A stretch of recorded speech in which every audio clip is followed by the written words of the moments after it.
भाई सारे भाइयों हाथ जोड़ के राम राम भाई, सत श्री अकाल। साथियों, बहुत सारे साथी पूछते हैं कि भाई आगे का कार्यक्रम क्या है, आंदोलन में आगे क्या कदम उठाया जाएगा।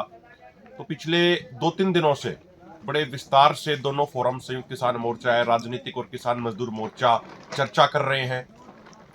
और परसों हमारे शहीद शुभकरण सिंह जी का अंतिम संस्कार हुआ, वहां पे भी सारी लीडरशिप मौजूद थी। और कल यानी 3 तारीख को उनका भोग है, अंतिम अरदास है।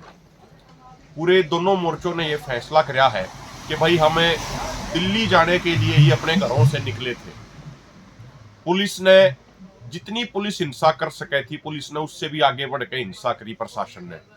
हरियाणा में 50,000 से ज्यादा पैरामिलिट्री फोर्स इन्हें डिप्लॉय कर दी, सारे रोड रोक दिए, सब कुछ इन्हें रोक दिया, गोली भी चला दी इन्होंने, जहरीली गैस के गोले भी छोड़े। गोली लगने से हमारे किसान भाई शहीद हो चुके हैं, कई किसान भाई घायल हैं, पैलेट से कई किसान भाई घायल हैं, और जहरीली गैस के कारण कई किसानों को हार्ट अटैक जैसी समस्याओं का भी सामना करना पड़ा, और उससे उनकी शहादत भी होगी। तो जितना सरकार जुल्म कर सकती है, जितना सरकार तानाशाही कर सकती है, जितना सरकार क्रूरता बरत सकती है, सरकार उससे भी आगे बढ़ के वो सारे काम कर रही है। ऐसे उसमें दोनों फोरमों ने ये फैसला किया है कि हम मजबूती से यहीं पे बैठेंगे जब तक सरकार की ये तानाशाही और जुल्म कम नहीं होगा। जब तक सरकार ये बंद किए हुए रास्ते नहीं खोलेगी, तब तक हम शंभू और खनौरी बॉर्डर पर यहीं मजबूती से बैठेंगे।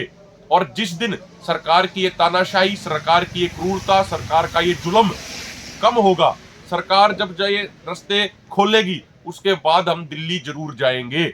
और तब तक हम शांतिपूर्ण तरीके से यहीं बैठेंगे और इस आंदोलन को देश के कोने कोने तक ले जाने का काम करेंगे। इस आंदोलन को यहीं पर बैठकर पूरे देश में पहुंचाओगे, देश के हर नागरिक की आवाज इसने बढ़ाओगे और मजबूती से आंदोलन आगे बढ़ाओगे। तो मेरी प्रार्थना है अपने हरियाणा के साथियों से भी कि जो साथी शंभू पहुंच सका वो शंभू पर, जो साथी खनौरी पहुंच सका वो खनौरी पे, अपने अपने गांव के, अपने अपने ब्लॉक के वे अपने टेंट लगावे, मजबूती से लगावे। और आगे का जो फैसला होगा दोनों फोरमों का, वो किस तरीके से इस आंदोलन को तीखा करेंगे, किस तरीके से आने वाले समय में इस आंदोलन को देशव्यापी करेंगे, इस आंदोलन को तेज करेंगे, उसका ऐलान 3 तारीख को यानी कल शहीद शुभकरण सिंह जी के भोग पे, अंतिम अरदास पे, वहां से किया जाएगा।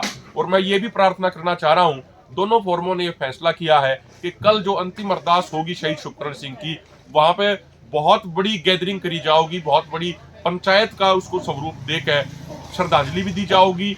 और आगे का जो एक्शन प्लान होगा इस आंदोलन को तेज करने का, इस आंदोलन को देश के कोने कोने तक पहुंचाने का, उसका भी ऐलान किया जाएगा। मेरी हाथ जोड़ के विनती, हाथ जोड़ के प्रार्थना है तमाम भाइयों से, खासकर मैं अपने हरियाणा, पंजाब, राजस्थान, यूपी के भाइयों से ये प्रार्थना कर रहा हूं, जिन मांगों के लिए, जिस एमएसपी कानून के लिए शुभकरण सिंह जी ने अपनी कुर्बानी दी, कल सारे साथी उनके अंतिम अरदास में शामिल होकर उनको एक सच्ची श्रद्धांजलि देवें। और सच्ची श्रद्धांजलि तो वो होगी जब इस आंदोलन को हम जीतेंगे, ये सारी मांग पूरी कराओगे। बहुत बहुत धन्यवाद। वाहिगुरु जी का खालसा, श्री वाहिगुरु जी की फतेह। बहुत बहुत धन्यवाद।